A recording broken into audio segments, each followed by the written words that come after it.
Boa noite, pessoal. Estamos dando início hoje a mais um estudo do livro Autodescobrimento, uma busca interior. E a Olga vai fazer uma leitura inicial antes da gente começar o texto do livro, tá bom? Com você, Olga. Do livro Fonte Viva, pelo Espírito de Emmanuel, pelas mãos de Francisco Cândido Xavier. É o capítulo 87. Recebeste a luz? Recebestes o Espírito Santo quando crestes. Atos 19:2. O católico recolhe o sacramento do batismo e ganha um selo para identificação pessoal na estatística da igreja a que pertence. Os reformistas das letras evangélicas entram no mesmo cerimonial e conquistam um número no cadastro religioso do templo a que se filia. O espiritista incorpora-se a essa ou aquela entidade consagrada à nossa doutrina consoladora e participa verbalmente do trabalho renovador. Todos esses aprendizes da escola cristã se reconfortam e se rejubilam.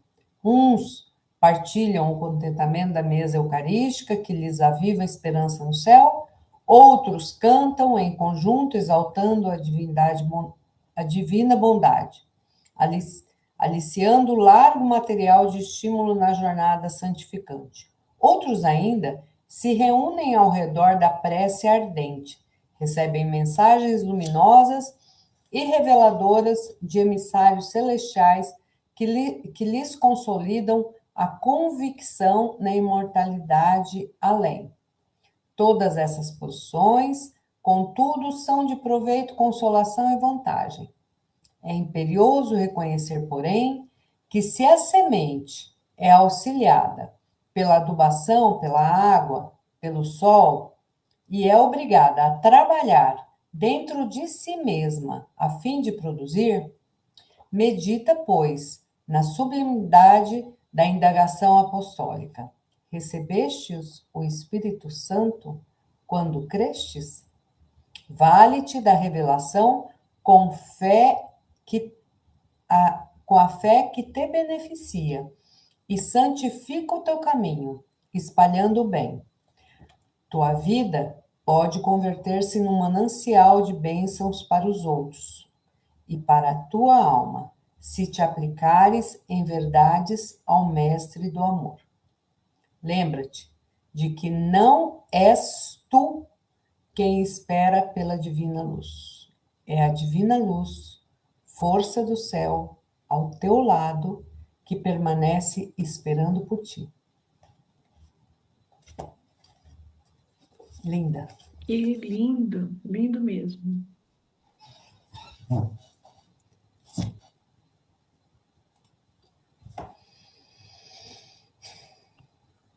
Muito bem, Olga. Fica à vontade, Olga, para começar. Como diz uma amiga que ela participa no Recanto da Prece, ela fala assim: boa noite, bom dia, boa tarde, porque a gente não sabe que hora que as pessoas vão assistir. Então, nós estamos aqui hoje, vou colocar a apresentação, e aí eu queria lembrar vocês que eu não consigo enxergar vocês, nem mãozinha, nem nada. Eu só enxergo minha apresentação. Então, se por acaso vocês quiserem fazer uma colaboração, intervir, alguma coisa assim, falem no áudio, porque daí a gente troca, tá bom? Eu vou compartilhar, tá? Combinado.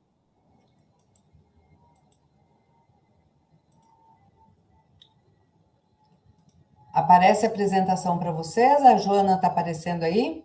Sim, tá no modo apresentação já. Pode. Então, é do livro Autodescobrimento, uma busca interior, da série psicológica de Joana de Ângeles, pelas mãos de Divaldo Franco. O capítulo é Os Sentimentos, Amigos ou Adversários. Esse capítulo, ele traz, além desse, de estar e ser, ele traz o amor e traz a humildade e a abnegação. Então, vamos lá, vamos começar. A Joana, ela fala aqui que a imaturidade, ela leva ao medo das críticas, que a pessoa, ela se torna insegura e muitas vezes ela, por essa insegurança, ela tem insucesso nos seus empreendimentos ou falta de estímulo para tentar. E ela ainda completa, né? Eu coloquei aqui a imaturidade como um círculo vicioso, porque isso se torna efetivamente um círculo vicioso. Porque a imaturidade, ela fica alimentada por esse processo, né? Quanto menos, quanto mais imaturo, mais medo das críticas, e o medo das críticas faz com que a pessoa, o indivíduo, ela fique insegura, ela está o tempo todo se bloqueando. E aí ela não tenta outros empreendimentos, ou quando ela tenta, ela fracassa. E isso volta a alimentar essa imaturidade. Por quê? Porque se eu não tento algo novo, eu vou me manter imaturo. E como o nosso processo de amadurecimento e de crescimento, ele não é uma estrutura, ele é um processo, é como se a pessoa ela cristalizasse essa imaturidade. E aí, Joana, ela complementa, ela diz assim, bloqueando-se pelo injustificável receio das opiniões alheias, o indivíduo recua ante as possibilidades enriquecedoras de crescimento interior, de realização, deixando de ser feliz para estar sob tormentos crucificadores, porque quanto mais eu me bloqueio a novas experiências, a novos tentames de vida, mais confirma a minha incapacidade de me colocar diante de novos empreendimentos. Então, é como se eu me cristalizasse nesse processo de não tentar, porque eu vou ter certeza que eu vou fracassar. E essa conduta, ela diz que esse processo gera uma conduta confusa. Eu coloquei aqui máscara social, vocês vão entender por quê. Porque a pessoa, ela foge das suas dúvidas. Ela tá nas dúvidas sobre ela. Eu não estou dando conta de saber se eu vou ter sucesso ou se eu não vou ter sucesso. Mas isso faz com que eu, ao invés de eu olhar para mim, de eu me trabalhar para que eu me reconheça e saiba de o que é que me atinge no meu medo das críticas, que dificuldade que eu tenho, como eu poderia fazer tentames para que eu me amadurecesse no meu processo, eu busco a fuga e me torno um crítico mordaz dos outros, num processo de transferência dos meus valores internos. A gente chama isso na psicologia de projeção. Eu projeto para os outros, né, as minhas próprias dificuldades. E eu fico o tempo todo na crítica ao outro. Então, o indivíduo imaturo, ele passa a ser um crítico mordaz dos outros. Procura, ao mesmo tempo, sempre agradar na presença das pessoas e faz-se um censor na ausência. Ou seja, é aquela pessoa que na frente ela está mascarada, ela usa uma máscara, ela agrada, ela afaga o ego dos outros, mas na verdade, na ausência, ela passa a ser um crítico. Insatisfeito é rude com as pessoas que dependem dele. Por quê? Porque essas pessoas ele não precisa agradar. Porque essas pessoas estão na sua dependência. Mas, em contraposição, é um bajulador em relação aos que ele acredita superiores. É aquela pessoa que ela tende a ter uma atração pelas pessoas que estão no poder. E é uma pessoa extremamente rude com as pessoas com as quais dependem dele. Oculta os sentimentos a fim de poupar-se a comentários desagradáveis, apresentando sempre dúbio e melífluo, ou seja, aquela pessoa que vive em cima do muro, ela não se compromete, ela não firma posição, ela não diz o que pensa, ela não projeta o seu conhecimento para que isso também não gere responsabilidade sobre ela. E ela sempre está naquela posição de estar em cima do muro. As suas opiniões têm por meta atender a todos, concordando com ambos os litigantes.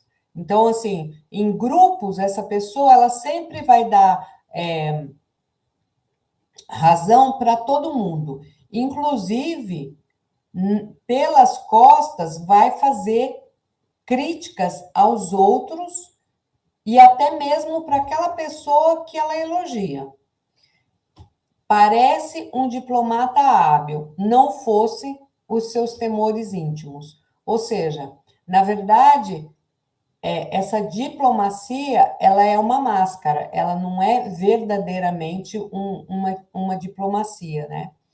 Porque como o medo, a exposição da crítica é muito grande, você nunca conhece essa pessoa por inteiro, porque ela não se mostra, ela aparece com as máscaras.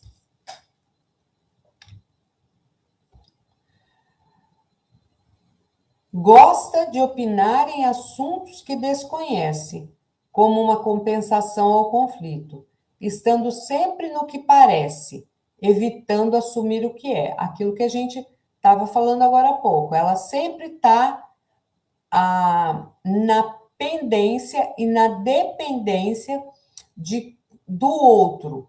Se ela percebe que ela fala algo e esse algo não é muito bem recebido, ela já muda de opinião. Ela já está sempre naquela situação de estar como um camaleão, que ela vai se colocando de acordo com os likes que ela recebe. Esses likes que a gente sabe que nas relações a gente tem uma esfera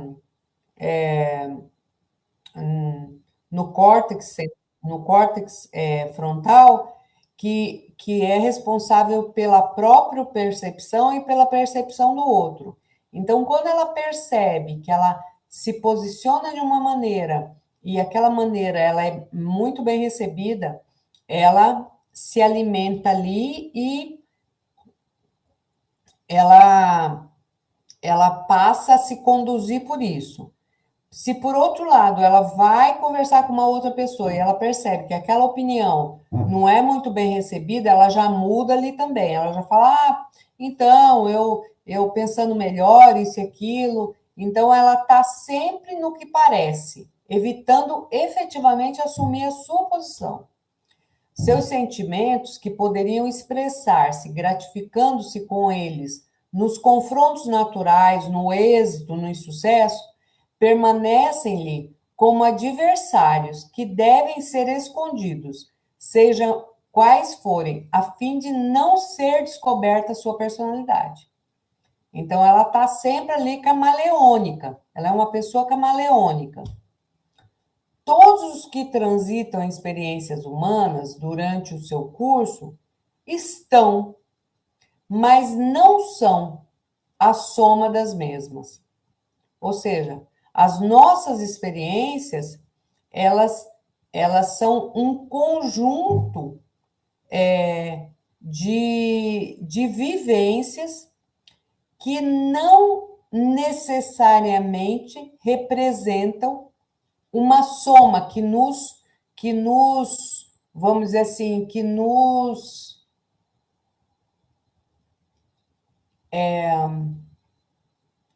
definam. Porque existem experiências que elas são de aprendizado negativo, ou seja, você aprende como não fazer. Existem experiências que são de aprendizado positivo, aquilo é para você internalizar.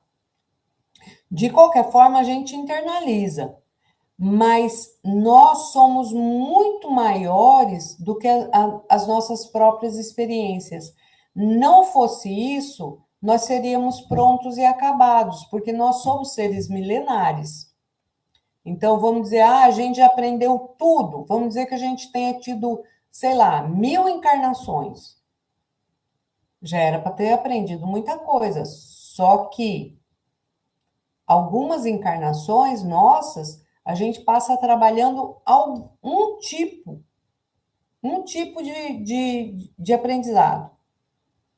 Então, nós vamos dizer assim, nós estamos atualmente com a soma das nossas experiências, mas a gente não é só isso, a gente ainda tem uma caminhada aí pela frente. Conscientizar-se de que se é o que se está constitui um desequilíbrio comportamental. O que se está deixa-se, passa. O que se é, permanece. Nossa, parece confuso isso. Só que não. Na verdade, hoje, eu sou uma mulher, eu estou como uma mulher, eu estou como mãe de 2 filhos homens, eu estou como esposa, eu estou como profissional da área de psicologia, eu estou como uma pessoa que gosta de pintura de aquarela, eu estou como uma psicóloga que atua na área clínica, na abordagem de gestalterapia, eu estou como uma associada da ABRAP, que realiza um trabalho voluntário, eu estou como uma tutora de pet, eu estou como uma pessoa que anda de bicicleta todos os dias, ou pelo menos alguns dias na semana. E aí vai, eu estou.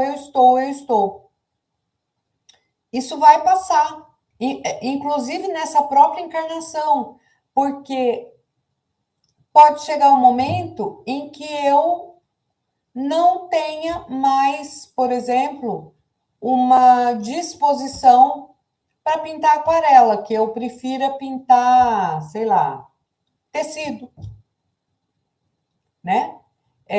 Eu já pintei telas, já pintei tecidos, já fiz cerâmica. Hoje em dia eu pinto aquarela. Quer dizer, eu estou pintando aquarelas, né? Pode ser que daqui a algum tempo por exemplo, eu deixe de andar de bicicleta, eu preferia andar a pé. Então, eu estou nesse processo. Eu acho bem interessante, tem um professor que eu faço alguns workshops com ele fala assim, que quando a gente se identifica excessivamente com um dos nossos papéis na sociedade, com uma das nossas vertentes biográficas, a gente se limita na criatividade, né? Por exemplo, se eu me identifico excessivamente com o fato de eu ser ciclista, aí eu só passo a andar com um grupo de ciclistas, eu só vivo em lojas de bicicleta, eu só assisto filmes sobre bicicleta, eu só fico nessa vibe da bike mesmo, e aí, e o resto todo, né? Fica onde isso, né? Essa identificação excessiva nos limita. Muitas vezes nós nos identificamos excessivamente com um dos nossos papéis na sociedade, né? Até aqui tudo bem? Tudo bem. Pode continuar. Por mim, pode Estou continuar. fazendo um cheque aqui porque de repente ou eu Aham. caio ou vocês caem, eu fico falando É. sozinha. Não, tá tudo bem. Pode Vamos para a continuar. Estamos te próxima. ouvindo. Bom, aqui, Joana, ela começa naquela forma natural que Joana escreve, ela traz uma fundamentação e depois ela vai te dando vários ângulos desse olhar, né? E aqui ela fala assim: pode-se nascer enfermo ou sadio, o que significaria ser. Não obstante, através de uma boa programação mental, o ser doente pode transformar-se em apenas estar por um período, sofrer um tipo de conjuntura e deficiência, sendo saudável. Da mesma forma, o sadio, em face de desorientação da conduta mental, transfere para o estar com saúde, apesar das chuvas de ansiedade. Os sentimentos merecem análise cuidadosa para se fazerem positivos, porque o tema do capítulo é sentimentos, amigos ou adversários, e aqui Joana já está fazendo um vínculo com isso. Os sentimentos merecem uma análise cuidadosa para serem positivos, sob controle e direcionamento. As emoções se tornam agentes de compensação, alívios de tensão, de estímulos preciosos para as realizações planificadoras. A autocrítica sincera, os exercícios mentais encorajadores, as conversações edificantes, a naturalidade diante das censuras proporcionam recursos valiosos para o descobrimento do si, de mim mesma, dos seus potenciais disponíveis, dos meus potenciais disponíveis e que ainda não são utilizados. Então, a autocrítica sincera e os exercícios mentais encorajadores, as conversações edificantes e ser natural diante das censuras, Joana coloca aqui como recursos para descobrimento de nós mesmos, do nosso potencial disponível, que ainda às vezes a gente nem tem consciência deles.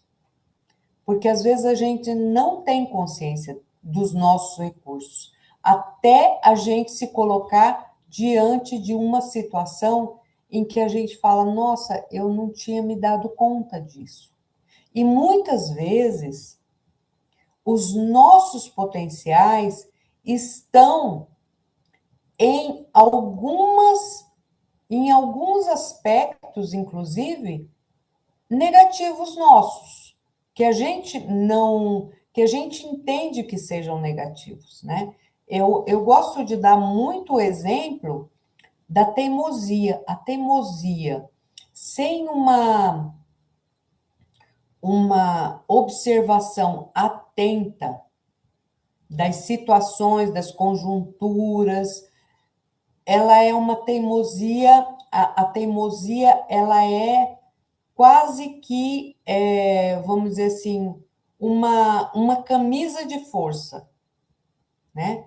A pessoa ela fica ali naquele processo, naquela tentativa, quase que de pouca orientação cognitiva, ou seja, quase uma burrice mesmo, né? Mas quando há uma análise cuidadosa das situações e você descobre os pontos em que você pode atuar, mesmo que a situação seja complicada, a gente pode chamar isso de constância de propósito, porque você tem um propósito frente a uma situação, né?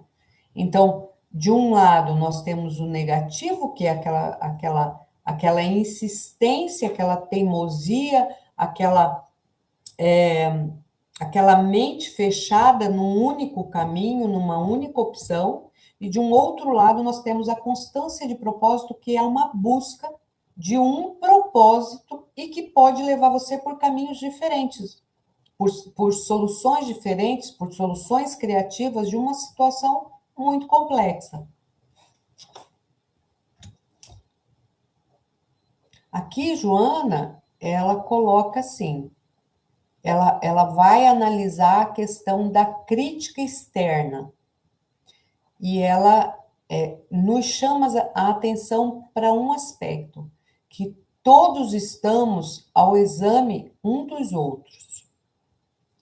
E ela diz assim, uma plena conscientização de que todas as pessoas estão sob o exame de outras, e aí ela faz um parêntese, que as criticam por inveja, por despeito, por preguiça mental, por espírito derrotista de competição, embora diversas o façam por desejo sincero de auxiliar, pelo direito de se submeterem à prova o que se credencia ao conhecimento público, ou seja, nós podemos estar sob o olhar das outras pessoas e vão haver pessoas que vão criticar e ficar prestando atenção no que você faz, como você age, como você vive, onde você anda, o que você veste, o que você faz, a maneira como você se comporta, a maneira como você fala, o que você exprime enquanto conhecimento, às vezes por inveja, às vezes por despeito, por preguiça mental. A pessoa não quer pagar o preço que você pagou para você chegar onde você chegou. Por espírito derrotista de competição, ou seja, a pessoa não dá conta e aí passa a criticar o outro. E outras pessoas vão fazer críticas pelo sincero desejo de ajudar, pelo direito de submeter à prova o que você credencia ao colocar um conhecimento ao público. Então, ela diz que estarmos atentos a que nós estamos sob o exame de outras pessoas é de grande utilidade. E ela acrescenta ainda, né, que para ser objeto de crítica, basta destacar-se, sobressair, tornar-se um alvo. E o que Joana está querendo dizer com isso? Que a crítica, ela pode ser salutar em ambos os pontos de vista, mesmo que você seja criticado, por exemplo, por inveja, né? Você se torna alvo quando você se destaca, quando você sai da plateia e vai para o palco. É confortador alguém ver-se sob os petardos, né, os alvos, significando haver rompido o escudo da mesmice, de igual a todos, do não chamar atenção. É ser alguém, ser especial e às vezes até ser único. Então, essa pessoa, ela rompeu aquele medo da crítica, rompeu a insegurança que faz com que ela não se exponha a novos tentames, que faz com que ela fracasse, se boicote, exatamente para confirmar o que ela mesma, muitas vezes, quer acreditar sobre ela mesma, que é para justificar o fato de que não tenta, que não se sobressai, que não vai da plateia para o palco. Existe um preço a se pagar quando você sai da plateia e vai para o palco. E esse preço, muitas vezes, é você, por exemplo, numa determinada situação em que você precisa ganhar conhecimento, é você estudar mais, é você estar menos no ócio, na diversão e mais no esforço gradativo e consciente de que você precisa ganhar espaço do teu conhecimento para chegar onde você deseja chegar. E uma coisa importante, nós vamos, né? Aqui Joana coloca, né? Jamais se agradará a todos os indivíduos. Eu gosto muito de dizer que a gente não consegue agradar gregos e baianos, né? Não é nem gregos e troianos, né? A gente não consegue agradar gregos e baianos. Os padrões de preferência variam ao infinito nas pessoas que constituem a humanidade. E há uma diferença muito expressiva de óptica emocional, de interesses, de comportamentos, de aptidões mesclados aos sentimentos nobres, como inferiores, que influem na análise de cada objeto, pessoa ou acontecimento. Então, por isso que cada pessoa ela vai olhar para os nossos comportamentos, para as nossas ações, para a maneira como a gente vive, segundo a lente psíquica própria, né? Existe um estudo que fala que a expectativa ela filtra a percepção. Se eu vou a um ambiente em que eu já tenho uma expectativa, eu tenho uma expectativa de que vai ser um lugar super bom, super bacana, que eu vou me divertir muito e que aquele lugar é um lugar onde vai ser muito bom para mim, mesmo que alguma coisa não saia de acordo com o que eu queria, eu vou ter essa lente de que não, que ali estava bom, só hoje que não aconteceu. Então, eu já vou com essa ideia de que vai ser muito bom. Da mesma forma, se eu vou com uma expectativa muito negativa, a minha percepção ela vai estar o tempo todo apontada para os aspectos negativos daquele ambiente, daquela pessoa, daquela situação, né?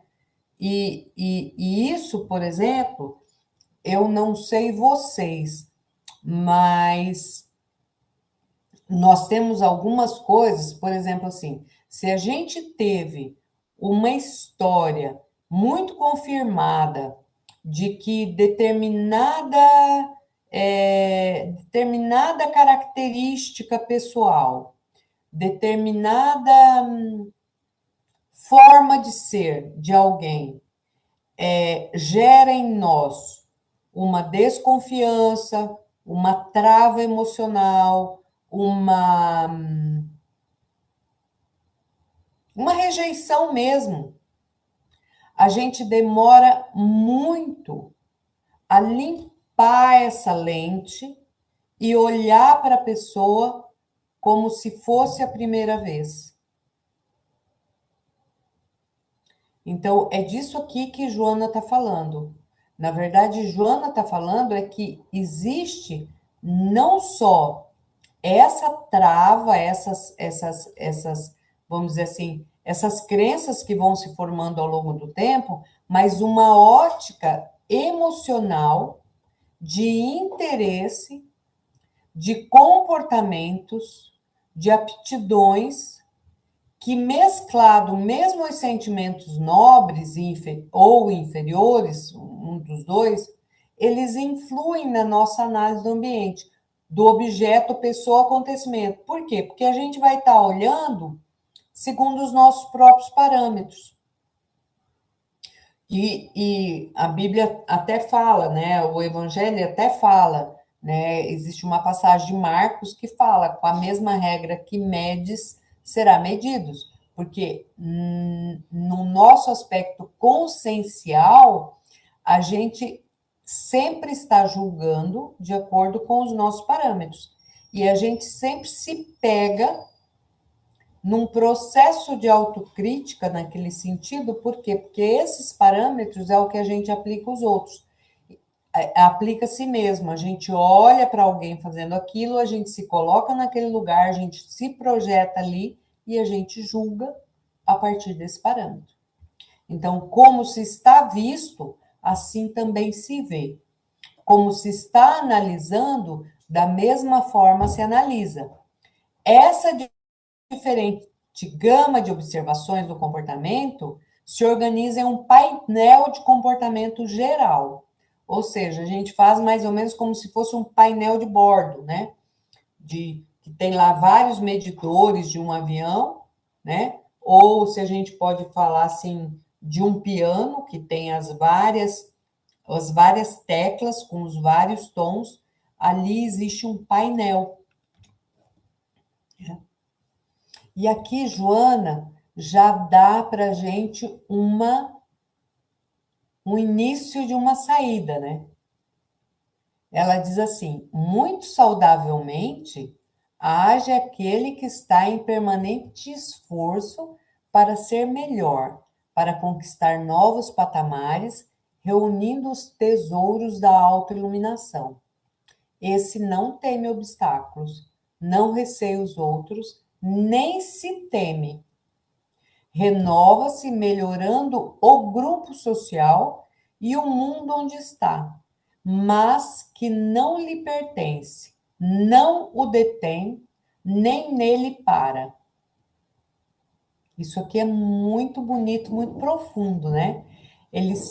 O indivíduo renova-se, melhorando o grupo social e o mundo onde está, mas que não lhe pertence, o mundo não lhe pertence, o seu grupo social não lhe pertence.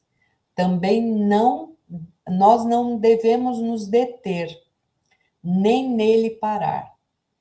Seguir adiante, o seu é o rumo do infinito. Não se ofende, a ninguém magoa, não se limita, ao trem não obstaculiza, não desanima, aos demais não perturba. Está sempre vigilante com seus defeitos e ativo em suas ações. Nossa, é muito poético isso. Muito lindo mesmo. E aí, por isso que eu coloquei aqui, rumo ao infinito, conhece-te a ti mesmo. Né? É aquela máxima, né? Que Santo Agostinho propaga, que na verdade está no Templo de Delfos, lá da Grécia Antiga. Psicologicamente, quando se está mal, tem-se a possibilidade de transferir-se para o bem-estar. Se, no entanto, se é mal, a luta para a mudança de situação é gigantesca, demorada até ocorrer uma transformação de profundidade. Nós podemos estar mal ou sermos mal, né? Lembrando que se somos mal, a luta para a transformação é gigantesca, porque é uma luta de profundidade de valores. Quando se está bem, de maneira equivalente, é preciso esforço para ser bom, permanecendo útil, agradável e produtivo. O caminho de ser bom é estarmos, né, em trabalho constante de nos tornarmos úteis, agradáveis e produtivos. Essa agradabilidade não é agradabilidade de máscara, é uma agradabilidade de vida, né? De estar em vida. Os pessimistas e frustrados asseveram que o mundo e a sociedade são maus, responsáveis pelas suas aflições e desdita, quando apenas estão enfermos, em razão daqueles que aqui se hospedam. Aqui, Joana nos coloca como hóspedes, né? E que a maioria de nós não é mal, é enferma. E os, em razão daqueles que aqui se hospedam e constituem a massa da humanidade, né? Por enquanto, estamos distônicos e fora dos compromissos, diante apenas de alguns que estão atrasados, ignorantes e insensíveis. Mas com esforço conjugado de todos, porém, ter-se-á uma vida que é uma bênção e uma humanidade que é boa, né? E aqui fica o recado de Joana, né? Que isso é trabalho de cada um de nós, né? Então, com essa reflexão que Joana coloca aqui, a gente termina essa apresentação e aí fica para a gente conversar sobre o que ficou para cada um, o que se gostaria de fazer alguma complementação. Eu vou parar de compartilhar, mas eu posso compartilhar a qualquer momento se vocês precisarem de alguma tela. Combinado, pode ir. Isso. Olá, Murilo, Marina, Edna, Olá, olá para todos. chegaram depois. Olá, olá. Meus amigos, Boa noite. Muito bom. A Edna entrou no meio do caminho, né, Edna? Mas o resto do pessoal entrou. eu não peguei, não li, eu não. Peraí, tá. Eu não, eu só vi das 8 em diante e não li o capítulo, ou não li o item, né? Então não peguei o bonde andando, como diz outro. Muito bom. Muito bom, Olga. Bom, já vou começar eu falando assim, minha reflexão, né? Ela vem falando de sentimentos, né? Quando eles são nossos amigos e quando são inimigos, né? E ela começa dizendo sobre o sentimento, a imaturidade, que é um estado, né? Que provoca um sentimento de insegurança, né? Então, essa todas as questões, né, que vêm da imaturidade, que provoca toda essa insegurança, que não nos deixa agir, né, faz com que a gente não se sinta validado, que precisa da validação do outro, né?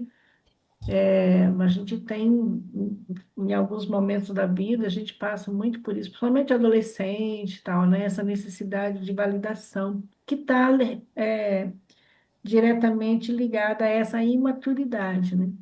E ela coloca, né, que o caminho seria sair da imaturidade, apesar da insegurança, ir lá e passar pela experiência, né? E viver as experiências, porque são as experiências que vão trazer a maturidade, né? E às vezes a gente se paralisa na insegurança, né? Com medo de agir e continua imaturo, né? Às vezes a gente permanece muito tempo na adolescência ou no estado imaturo com medo dessa ação, né? Sim, E quando ela propõe, né, que para sair de tudo isso a gente precisaria de uma autocrítica sincera, né, de um olhar assim, que tem a ver exatamente com a maturidade, né? Só uma pessoa mais madura consegue fazer essa autoleitura, né? Então, para mim ficou a chave, a palavra-chave é a imaturidade, né? Da pessoa não ter conseguido sair daquele processo mais infantil, né? A- Mas a partir do momento que você sai disso, né? Aí você vai ganhando segurança, experiência, né? E aí, para você conseguir chegar nessa questão de fazer uma autocrítica, saber, né, quando ela, né, conhecer a si mesmo, né? Como que eu sei se eu estou usando uma máscara, ou o que que eu sou, né? Eu acho que é uma pergunta que é muito comum da gente se fazer, né? O que que eu sou realmente? Ou o que que eu estou, né? Eu estou no meu papel, eu vivo meus papéis, né? Minhas máscaras. O que que eu sou por trás dessas máscaras? Acho que é uma pergunta que a gente tem que buscar sempre, né? O que que eu sou de verdade atrás dessas máscaras, né? E, e e tentar sempre buscar esse seu lugar, né? Tentando perder o medo do outro, da crítica, do que o outro vai dizer, né? Então, assim, remete que nós temos muita insegurança ainda, né? Nós somos imaturos ainda, porque a gente ainda tem muita insegurança nessa validação, né? Nessa necessidade de validação do outro para nós, né? E a imaturidade, ela começa no fato de a gente achar que a gente tem que ser sempre exitoso, né? A Sim. gente sempre tem que ter êxito nos tentames da gente, É. né? Na verdade, quando a gente não experimenta por medo da crítica, rechaçando a possibilidade de um fracasso, a gente não atualiza as experiências. E Uhum. não atualizando as experiências, a gente não atualiza o nosso olhar sobre nós mesmos, né? Então, assim, a gente tem ali uma zona de conforto que é uma ilha, né? E que à medida em que a gente avança essa zona de conforto, numa tentativa nova de algo novo, a gente amplia, né? Vamos dizer assim, essa ilha, ela é ampliada, essa ilha de zona de conforto, ela é ampliada. E aí, também, como toda ilha, ampliado o perímetro de zona de conforto, você amplia o perímetro de zona desconhecida. Então, mais coisas você passa a ter dúvidas das suas experiências. Mas, ao mesmo tempo, à medida em que você vai ganhando espaço, você vai ganhando autoestima. Uhum. Você vai ganhando uma consciência de si ampliada. Esta experiência eu já vivi. Eu Uhum. já passei por fracassos, eu já passei por êxitos. O que implicou nos fracassos numa situação pode não implicar no fracasso numa outra. E pode implicar no sucesso de uma outra. Então, a gente passa não só a se conhecer, mas conhecer potencialidades das relações, porque é na relação em que a gente cresce, porque é somente na relação com o outro, seja esse outro uma pessoa, ou seja esse outro Deus, né? É que a gente encontra as nossas potencialidades. Então, esse processo é um processo de amadurecimento, né? É um processo em que você, ao mesmo tempo, você se reconhece e reconhece o outro.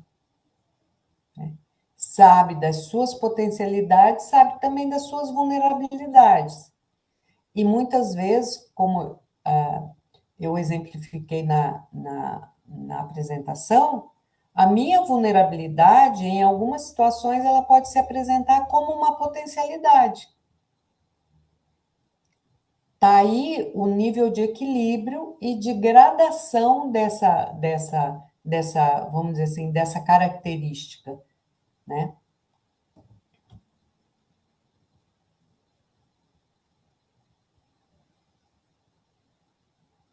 E eu gostei também quando ela traz a ideia de que a gente precisa se desapegar, né, das experiências.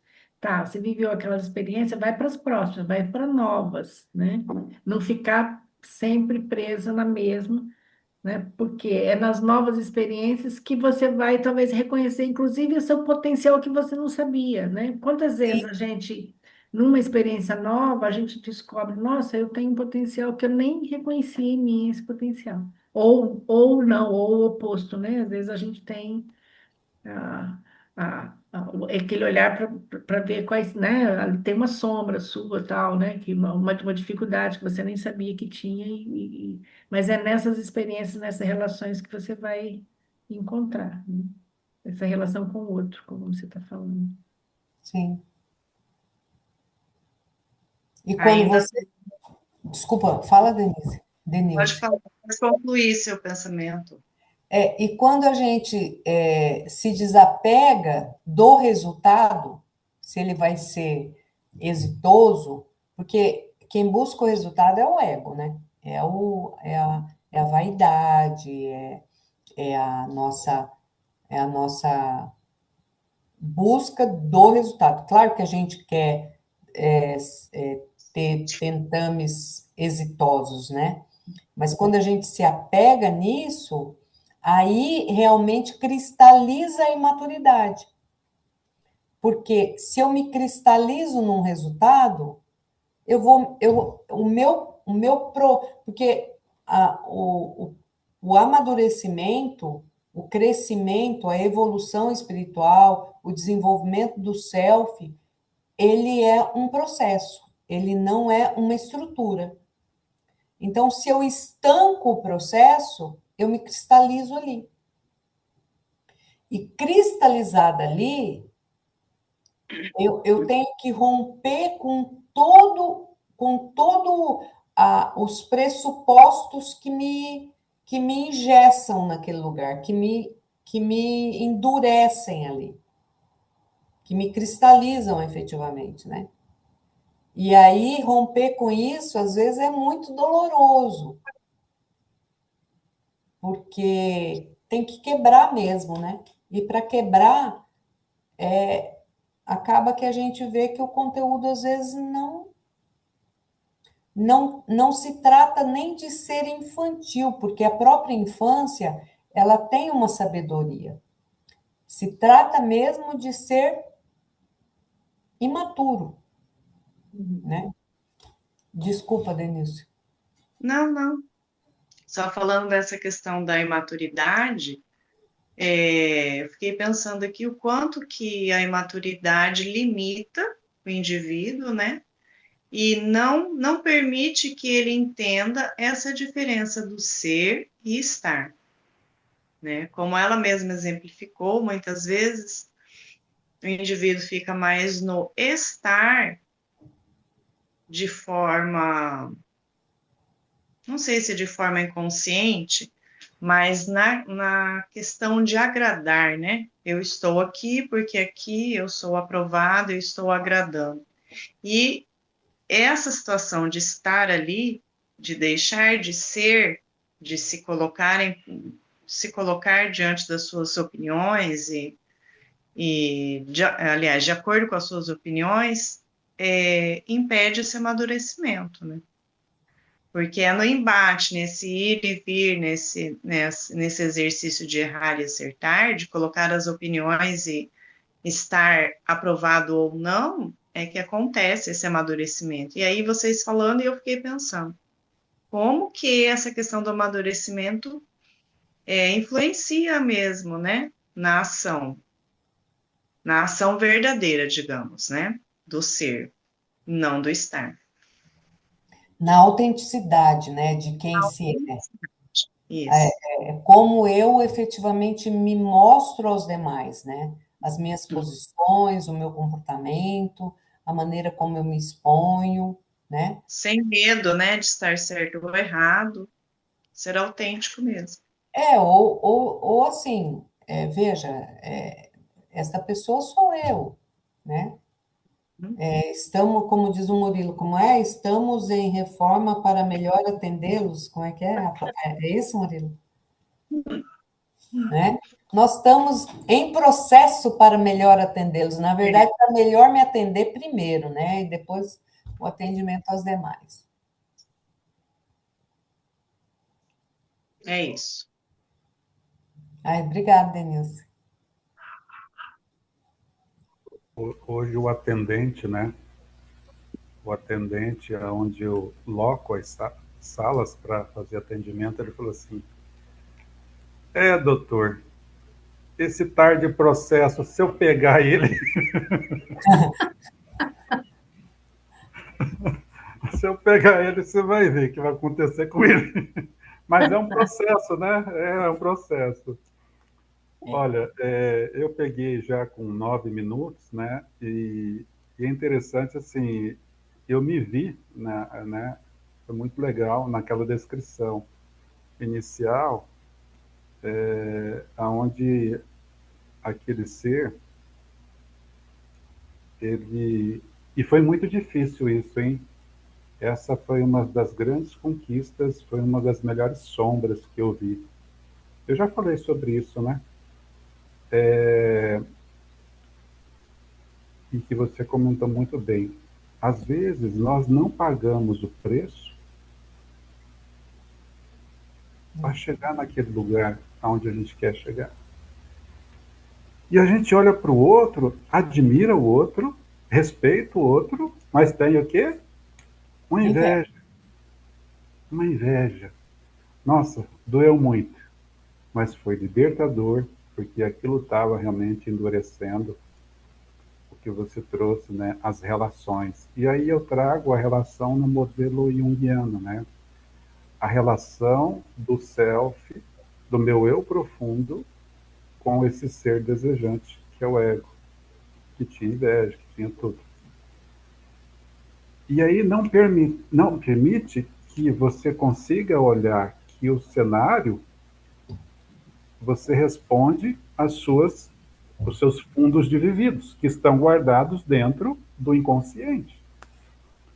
E aí você quer ser um indivíduo único, integral, e você corre atrás de coisas, né? E aí, o seu eu profundo, aquilo que alimenta você enquanto ser existente, essa relação está fracassada. E aí quando você começa a parar a fazer, né, essa busca pela filosófica, né, e para a gente ser esse ser constantemente melhor, né, para a gente perceber que a gente precisa continuar esse aprofundamento mesmo, para poder aproximar os dois, ego e self, para eles dialogarem, né?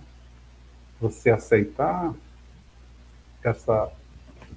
esse momento dos 40, 58, né? Que é essa metanoia, onde esse ser desejante perde um pouco a força e você pode refletir, né, melhor sobre as suas questões, sobre o que você falou, ser o que se é. É tão profundo, né? Ser o que se é, aceitar. A gente, quando olha para as curvas da mudança, eu nego quem eu sou, eu fico com raiva de quem eu sou, aí é o que você falou no início. Como eu não dou conta, né, de me esmurrar, de brigar comigo, eu fico brigando, esmurrando o mundo. O culpado são os outros, né? Sim. E isso tudo foi o caminho que eu fiquei refletindo aqui, né? E assim, olhando para nós enquanto time, enquanto equipe, né? O quanto nós nos esforçamos para compartilhar desse sentimento, para compartilhar desse crescimento, ou seja, de quebrar essa coisa cristalizada, de ser um grupo que está amadurecendo junto, que caminha junto, que se abraça, né? E se permite realmente sentir que às vezes a gente não dá conta de acompanhar o outro no raciocínio do outro, né? Chega uma hora que, puxa, Olga, você me deixou aqui, eu quero te acompanhar e eu não fui, eu fui até, né, até um pedacinho e aí eu fiquei. Eu falei, nossa, tá, então eu tenho que me concentrar mais. E assim, e aí uma coisa que a Maria trouxe foi assim, o mundo não nos pertence. Não devemos, né, nos deter nele e nem parar nele, né? Por favor. O Pierce diria o seguinte: se você ficou com aquilo, aquilo é o importante para você. Então, vai naquilo, né? Se você ficou na metade do caminho e ficou com aquilo, aquilo ali é uma chave para você. É a minha parte, né? Do manjar, né? É o significante. Uhum. Porque a percepção interna ela é anterior à simbologia, à linguística e às sensações. Então, se você ficou ali com uma imagem num ponto, Uhum. vai naquele ponto, porque aquilo ali é aquilo que Joana colocou, né? Da óptica pessoal, né? Do prisma pessoal, da composição psíquica interna, né? É aquilo que tem, é a intencionalidade do seu ser que ficou ali. O que ficou ali, agora que você fala da sua intervenção, é que todos nós temos que saber respeitar os nossos limites, né? E que juntos a gente vai conseguir, né? Enquanto grupo social, a gente vai conseguir se melhorar, mas sem se apegar, né? Hoje eu estou aqui, né? Não se apegue a ele, viva ele, né? A Marili tem repetido continuamente, obrigado, Edna, pela aproximação. Nossa, você pode saber tudo sobre vinho, mas se você não tomar, você não vai saber o gosto. Você vai ser um especialista teórico, mas você não vai ter provado, você não vai ter vivido a experiência, né? Você vai ser um catedrático, um teórico, né? Mas você não vai ter vivido. Então, vive aqui o agora, que para mim é sempre muito difícil. Obrigado, parabéns pela explanação. Quarta-feira que vem, né? Acho que é a minha vez, né? Abnegação e humildade. É a nossa troca, né? É. Tá bom, obrigado. Ainda bem que eu não fiquei com isso.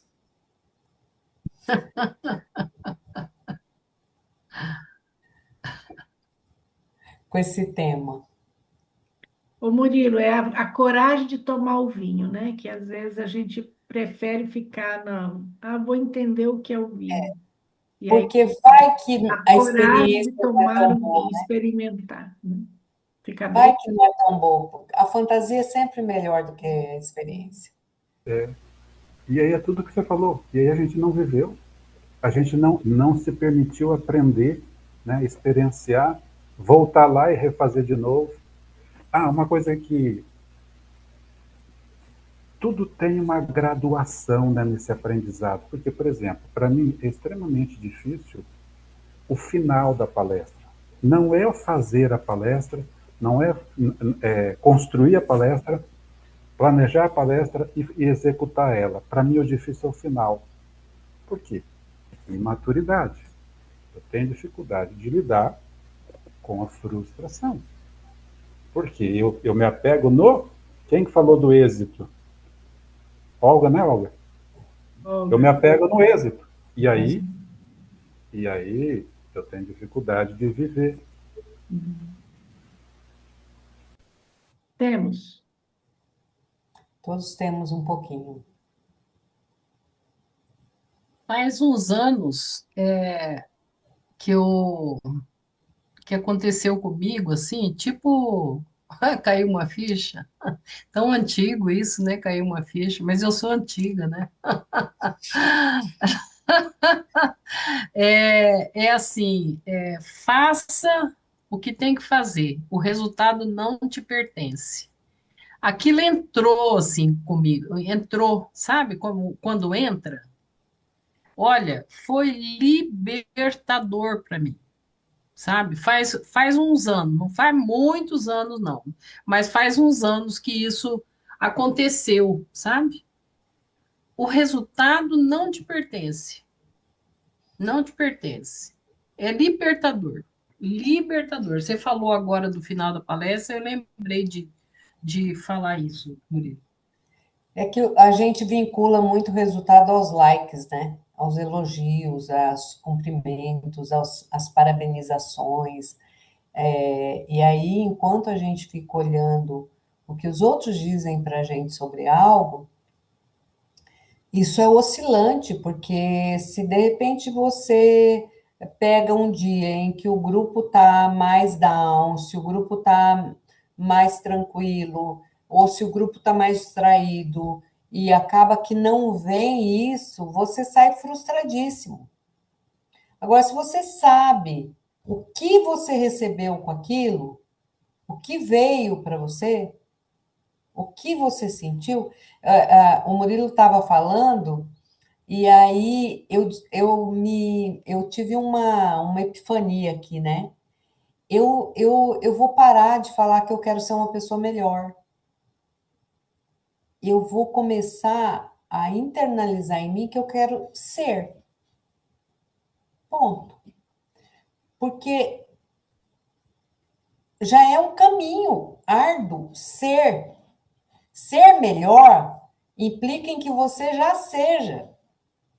E às vezes a gente não tem consciência do que é efetivamente. A gente ainda está no estar. A gente está vivendo do estar, a gente está vivendo da biografia, a gente está vivendo da função personalidade, aquela que atua, Dos papéis, né? dos papéis, dos chapéus, Uhum. né? A gente está, Quem sou eu? né? Quem sou eu? É a pergunta, né? O que realmente eu sou? Eu não sei de nada, Maria, sobre Será? isso, Então, né? assim, acho que essa é a grande pergunta, né? Sou eu, você me pergunta isso assim, me dá um branco total, igual o homo, entendeu? Uhum. Uhum. Já estou fazendo uma merchan aqui sem pagamento, É. né? Marina, Claudinha, Olá, meus amigos, boa noite. olá, Marina. Papo depois das apresentações é muito bom, né? Enriquece muito. O Tico e o Teco aqui fica, minha filha. Um fala uma coisa, outro fala outra, e eu quero linkar, e eu quero juntar, e eu quero montar o quebra-cabeça, e eu fico aqui. E aí o que ficou para mim assim bem forte é a questão da consciência e da inconsciência, né? É algo bem amplo isso, mas assim, como a gente está no início ainda dessa descoberta, né? Pelo menos estou falando de mim, então eu fiquei pensando assim, enquanto a gente está naquela inconsciência de não, não conseguir se reconhecer nada, não prestar atenção nos sentimentos, nas emoções, não prestar atenção no nosso comportamento, nas nossas atitudes.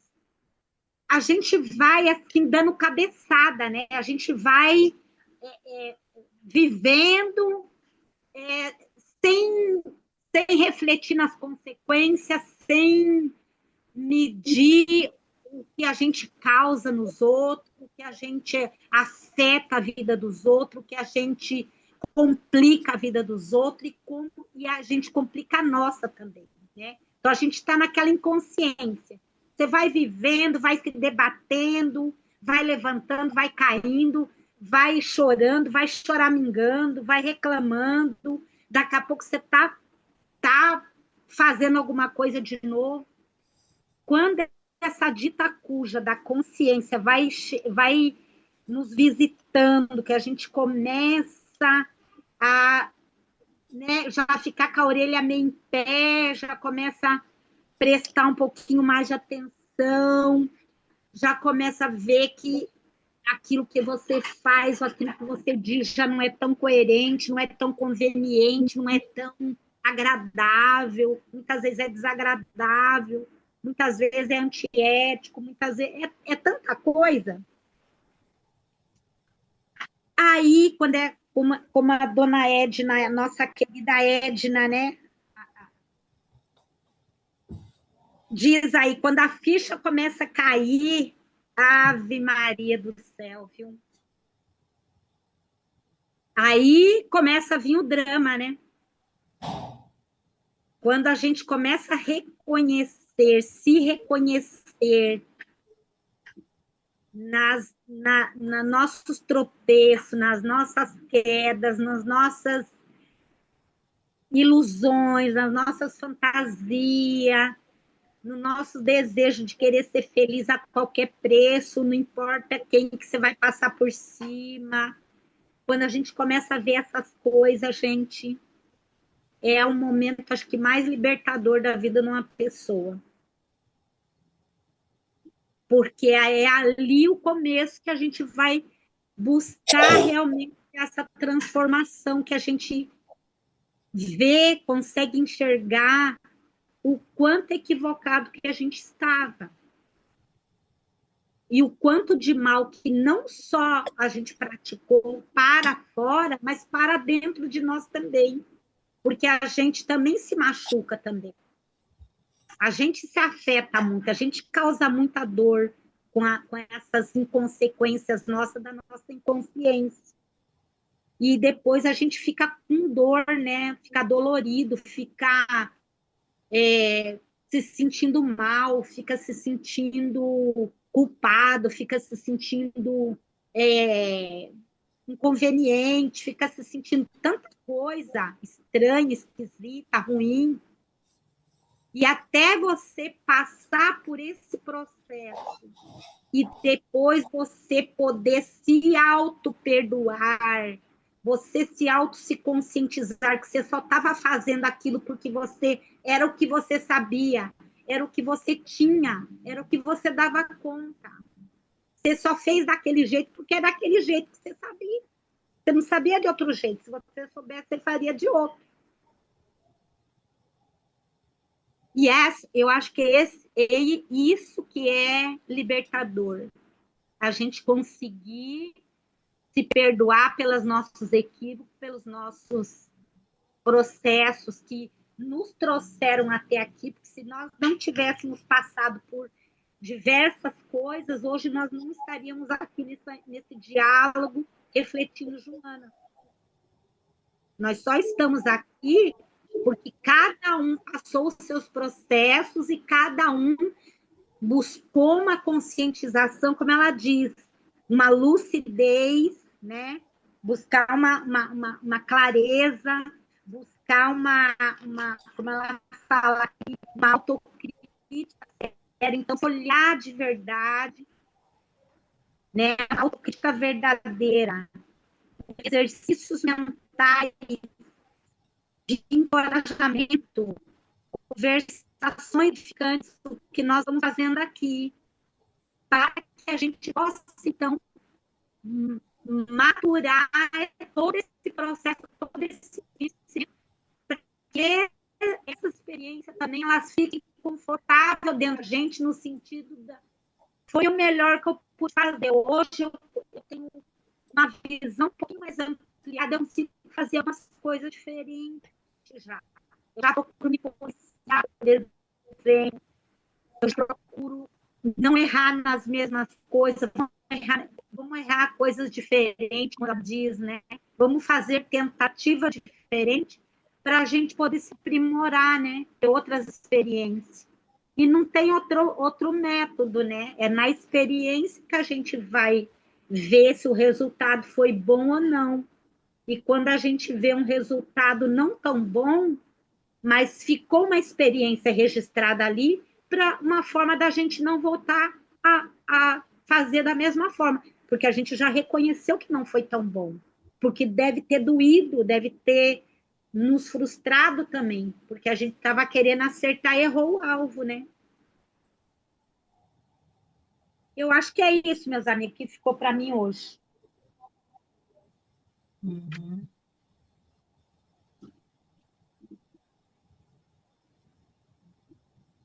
exato. Também gostei. Cláudia, tá- Todo mundo já falou, eu acho que cada um falou um aspecto diferente, e eu fiquei aqui na sensação, né? Hoje eu passei por uma experiência de deixar ir, e foi doloroso. Então, a gente tem que passar pela experiência mesmo de deixar ir, de mudar uma realidade. Então, assim, é a primeira coisa é você olhar para a sensação, o que traz no corpo, né? E do corpo a gente olhar e construir essa autenticidade aí que todo mundo falou, de encarar isso e se libertar. E aí, às vezes, a gente fica aí, né? Constrói aquele casulinho. Então, eu estava olhando isso, eu falei, ixi, quanto tempo fiquei no casulo, né? Me protegendo. E a gente precisa sair desse casulo. E hoje aconteceu uma experiência que eu falei, nossa, é isso aí, tem que ser desse jeito mesmo. Dói, mas tem que ser, né? De se libertar, de deixar ir, deixar outros, né, seguirem caminho e você se ficar distante, né? Hoje um afilhado, morava aqui conosco, foi ter a experiência dele, né? Aí o caminhãozinho de mudança veio, pegou a mudança, ajudei a fazer a mudança, coloquei as coisas no caminho. E aí eu fui, deu um problema no consultório, que a minha energia acabou e quase pegou fogo, né, no teto lá. Tinha um fio, deu mau contato e grudou. E eu fui comprar os materiais lá e quando eu voltei, o caminhão já tinha ido embora. Não me despedi. Ai, Aí ficou mais ainda, sabe, assim, doloroso, porque eu queria, né, me despedir. Eu falei, mas é isso. Então, assim, são as experiências que a gente vive, que a gente tem que libertar, sabe, disso e torcer que a pessoa seja feliz, que a pessoa vá, que a pessoa tenha sucesso, né, e se desapegar, né, porque fica muito corujando, como eu não tenho filho e ele era meio assim, né, um afilhado muito querido, e isso ainda está me doendo, sabe? Mas eu falei, é importante, é preciso, né? E aí coisas que a gente precisa fazer e não consegue, tem que ser aos trancos e barrancos mesmo, porque é pela experiência que a gente vai amadurecer, vai se desapegar, vai crescer, né? Porque essa questão da gente viver a dor, isso amadurece e cresce, né? A pessoa cresce. Ontem, na palestra lá do Sheila, teve uma coisa, um senhor que foi dar uma palestra, um conhecimento profundo. Ele chama Silvio, eu não sei o sobrenome, e aí ele falou uma coisa muito importante, até que a Marina falou, essa questão da gente se culpar, né? Se culpou do que você não fez, só o fato de você se culpar, você já amadureceu, porque você já está olhando ali uma forma, eu errei, né? Não vou fazer mais, mas a culpa, ela acaba nos boicotando. Então a gente se boicota o nosso crescimento, nosso amadurecimento. Então, assim, é isso que a Marina falou mesmo. Olha, foi o que eu dei conta, foi o que eu podia fazer, foi no meu limite, eu conseguia só fazer aquilo, mas agora eu consigo mais, eu já dei mais um passo, né? Porque senão a gente fica se auto-boicotando. Aí sim a gente fica cristalizado naquilo, fica ali na mente aquilo paralisa. processando, indo e voltando num círculo vicioso aí. Então a gente tem que mesmo assumir, né? Ser autêntico e dizer, putz, né? Errei, mas agora não vou errar mais, vou olhar de outra forma, né? Então é isso. Hoje foi muito bom. Depois dessa experiência hoje de dia, vez, essa palestra hoje à noite, Só veio mesmo assim, sabe? Me ajudou bastante, assim, porque tá aqui, né? Entrei em contato aqui. Entrei em contato. E entrar em contato com a dor é a gente se libertar, né?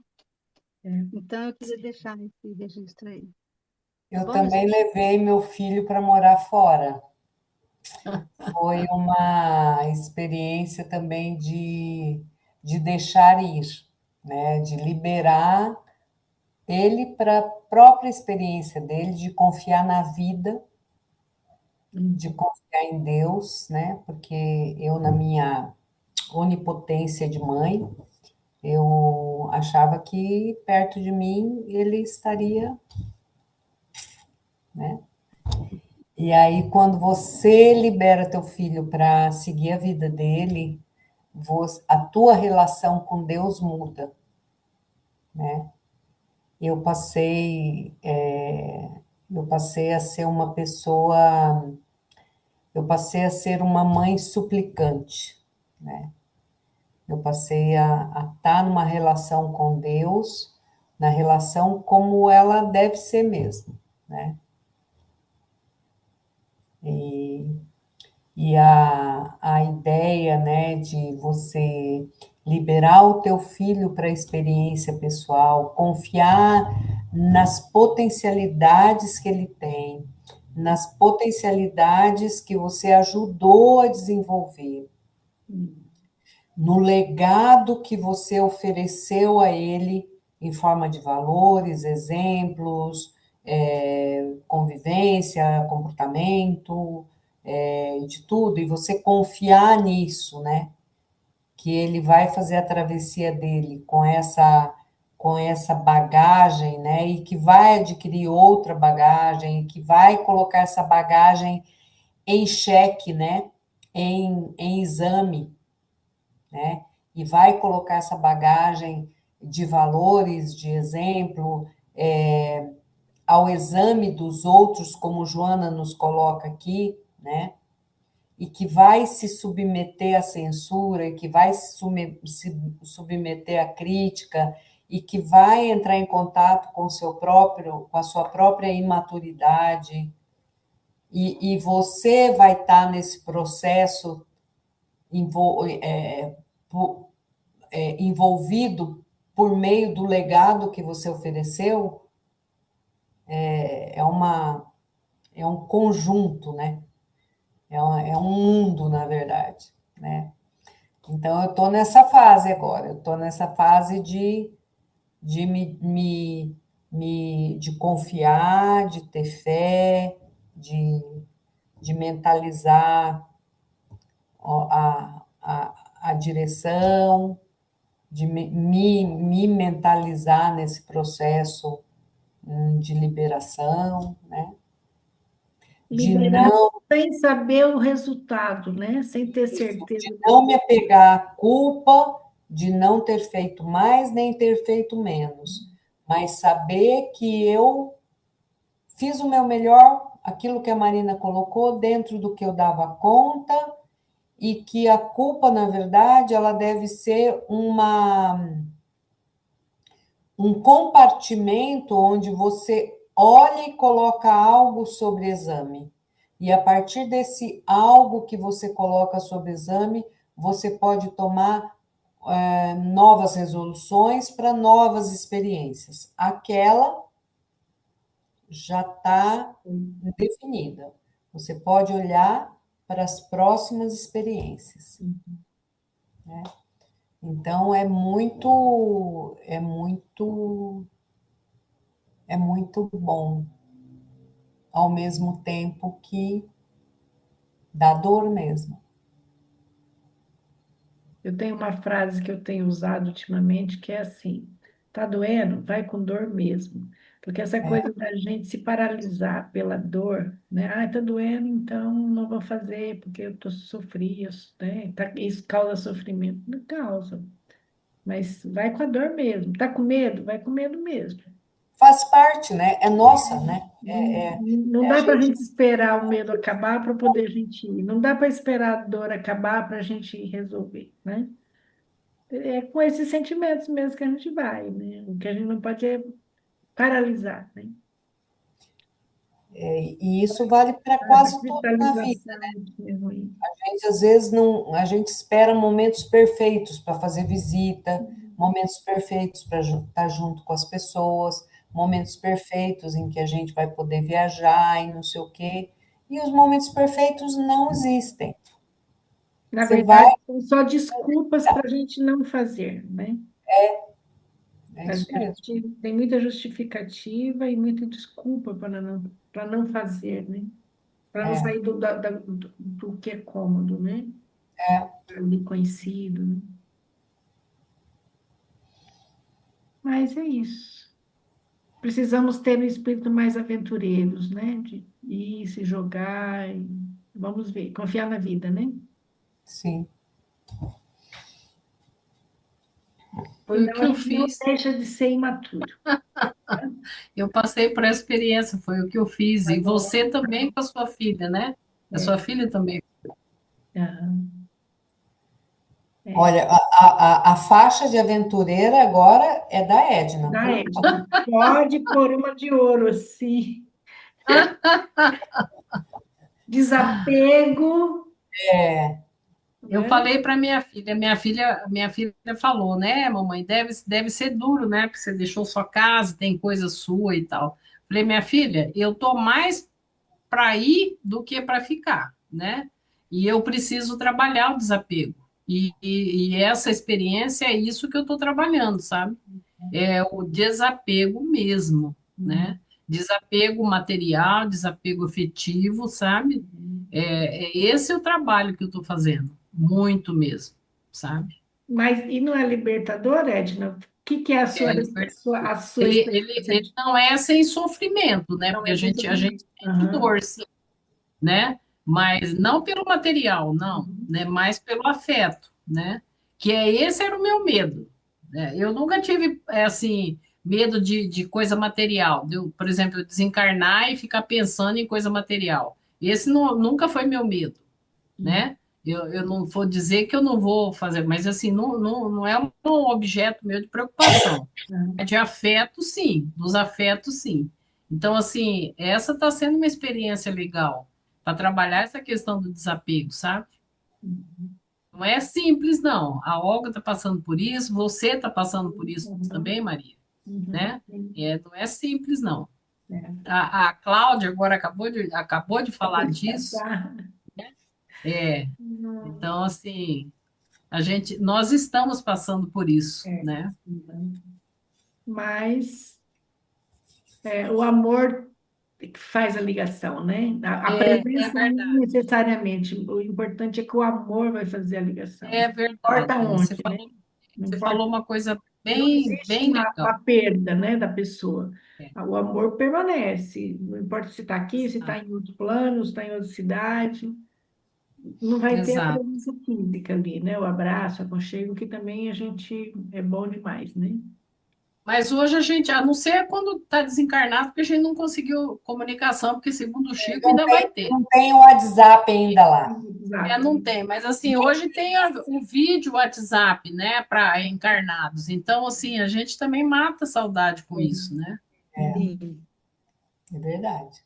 Mas o amor, eu falo assim, o amor permanece, né? Aquela coisa quentinha que você sente pela É, pessoa e a pessoa sente aquela coisa quentinha por você, assim, é, isso fica. E eu acho que é isso que é a grande, é o grande mas é verdade, Maria, isso, não é? verdade. Tá lá, o sentimento tá ali. A pessoa não morreu para você, não se acabou, né? Tem essa ligação. E isso nos conforta para dar conta da distância, da distância física, porque nós somos É, da carne, né? física. Físico, né? É, Nós estamos vivendo essa experiência aqui, né? isso aí. Essas coisinhas saíram de dentro da gente, né? Então é um pedaço da gente, né? É, Inclusive da é. carne. É isso. Alguém mais quer falar? Meninos, está gostosa a conversa, mas já deu nosso horário aqui, 9 horas. Para a Edna já É, são 10, né, Edna? E para a E Marina. para ir para Marina também. Para Marina também. já já estamos começando a ficar pingando aqui, né? O É, soninho já vai Então, vamos deixar o papo para a próxima semana. Próxima semana tem mais no mesmo horário.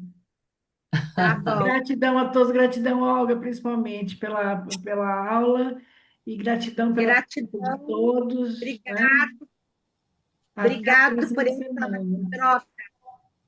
então, Foi quarta muito que vem é o bom. Murilo, né? Legal.